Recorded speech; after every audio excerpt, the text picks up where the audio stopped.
It is a wild west in economic statecraft today. Semiconductors, the semiconductor industry, the central sector of the competition. As I look ahead, and to key off of a phrase that you hear in Washington, D.C., the United States is trying to pursue a small yard, big fence, high fence strategy to fence in only those sectors where they matter the most.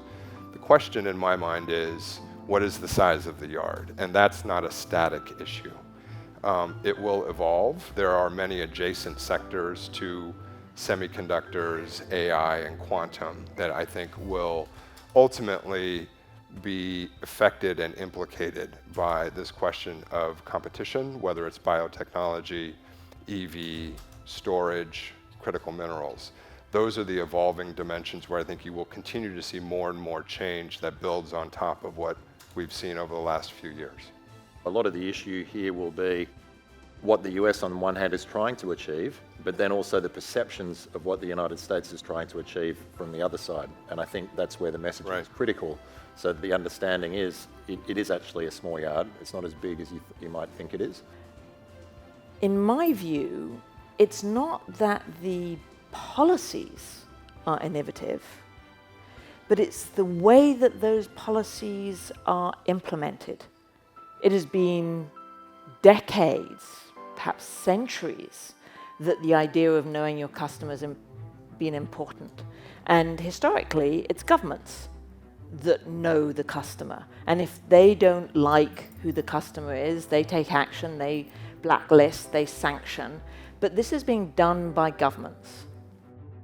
About 20 years ago, governments turned to the banks and said, we're now going to expect you to know your customer. It's essentially saying, we're now putting the onus on you to figure out who the customer is and do the right thing.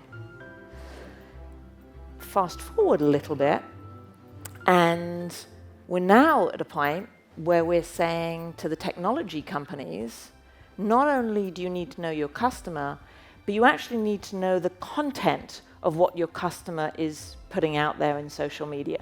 So you've moved from essentially know your customer historically, same concept, but very, very different today.